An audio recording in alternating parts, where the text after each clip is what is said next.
start with running backs. All right. So, who do you have number one at running back this year? Personally, Yeah. I like Travis Etienne.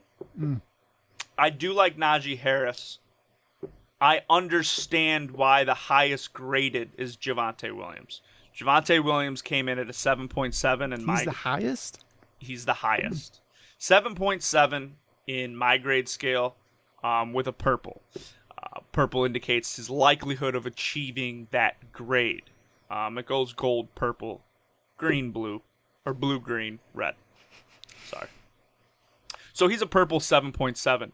He's a prototypical bell cow. Reminds me of like a James Robinson. A little thicker, but he's agile. He's powerful.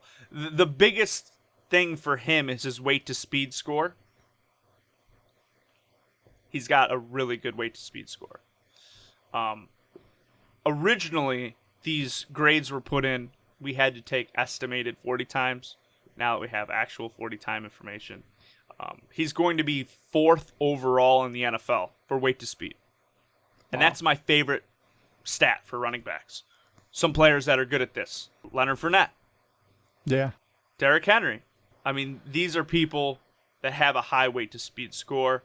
Now, if you want that analytics stat, you have an 87% chance of being successful in running back position if it's above 100. Now, his updated weight to speed score is a 111, which is 4th of all time. Pretty good. Yeah. Now, he's not super fast, but he can get his quick. weight up to he can speed. shift it. Correct. Cut back. So, I can see Javonte Williams being the best running back of this group. Now, 7.7 is a solid score. That's day one starter. No problem there. Nahaji Harris is right behind him at a 7.5. But he's a gold. He's got the highest percentage of being able to achieve that. He's got good hands, man. For a guy that runs downhill, he's got good vision, good hands. He's a little more Zeke than anything, but I don't know if he's quite as good. I think he can be. Yeah, I think he tries to avoid too much. Instead of trying to power through things, I think he tries to be a little too nimble. And he is nimble, don't get me wrong. But it's like Zeke, okay? Zeke can do both. He can power lower shoulder and run through you, or he can, try to juke. I think this guy tries to juke more than he should. That's his only real knock. He tries to bounce it outside. He tries to just... I think if he put his head down and got those hard yards, I think he'd be more productive, personally. But I think he's a great one bell cow type running back. Yeah, I think those are mainly the three. Those are my top three. I think that's where it separates from the other running backs, or at least starts to. Yeah, I agree with that. Etienne's my favorite. I think he's the highest risk, but also the highest potential. I think he can still handle all duties. He could be a featured running back in the league. Oh, absolutely. I think he can do anything. I think he fits today's football very, very well. Yeah, I think he can do anything. He's not going to be elite in any one category, but if you need him to block, you can rely on him to block. If you need him to catch a pass, you can rely on him to run a route. I think he can do everything solid. I like Trey Sermon. Sermon comes in. He's a 6.9, which isn't a round 1, 2, or even it's about low end third round. But I think he's a safe pick. So it's a 6.9, but it's a safe 6.9. He's graded in as a purple. So I think he can emerge and be that early down guy. I don't think he's a all-around featured back. I think he'll be like a... I think he has the ability to do it.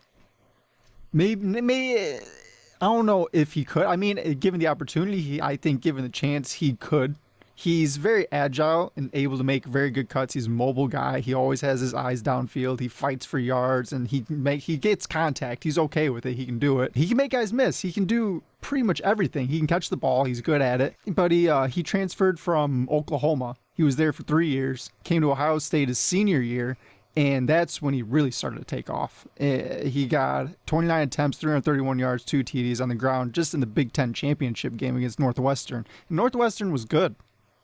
Yeah, I think he definitely has potential. I do like Kenny Gainwell. I think he's risky.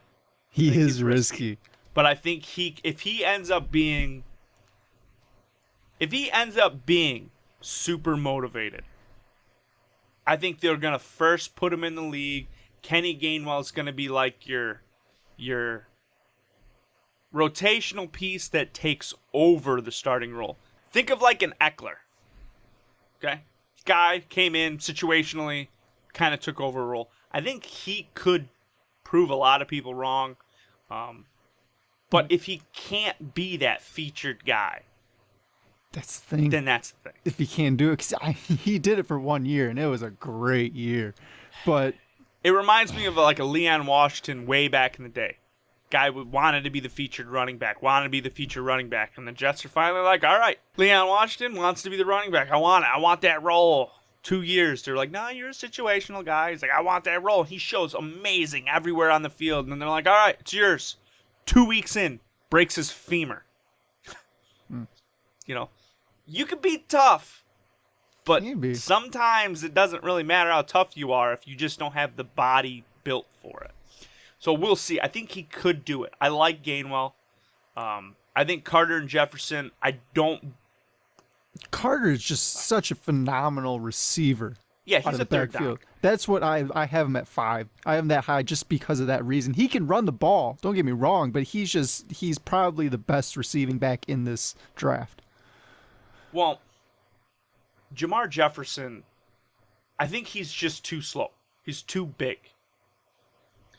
He'd be too little for a running back role or a fullback role.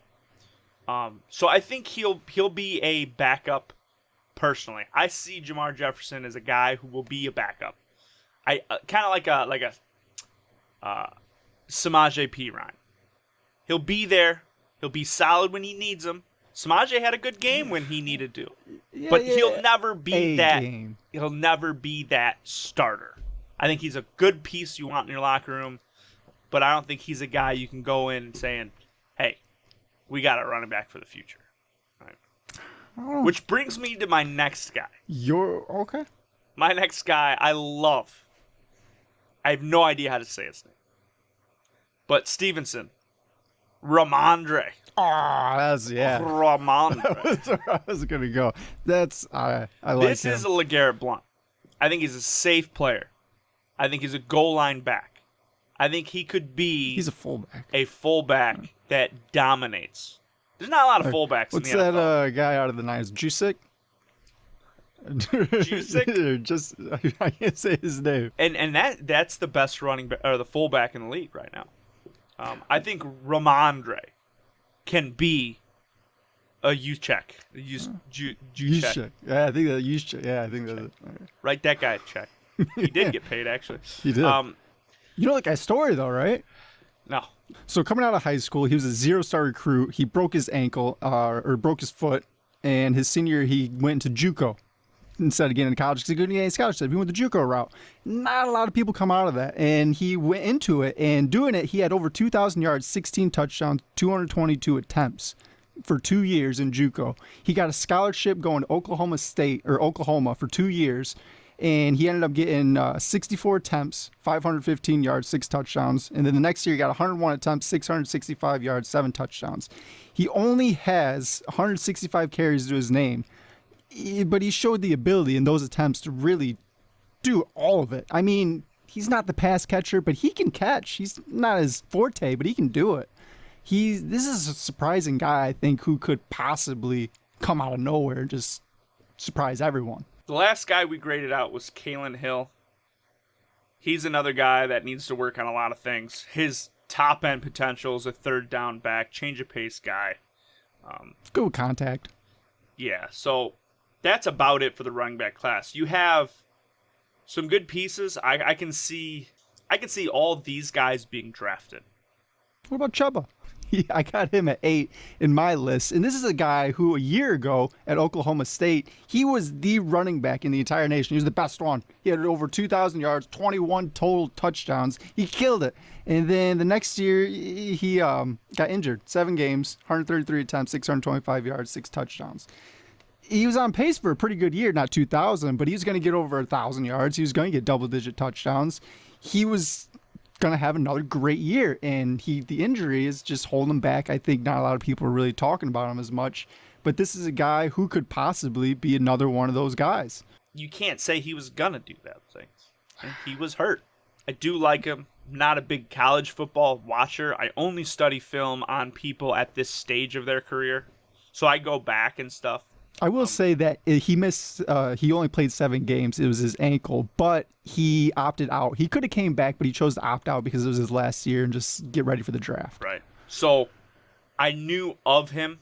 I didn't study him very extensively because I don't go back very far, and that's kind of why I blamed COVID. But you have to go back so far to get good stats. It's also there's no combine. So you're like waiting for like these pro days, and I don't, so statistically speaking, it's going to change. Because whether you mark a guy's 40 time at a pro day or a combine, they're different beasts. Yeah. So the same guy could run both of those. You're going to get different numbers. So we've had all of our stats and analytics done through combine, and now we have to use pro day. Yeah. And those are iffy.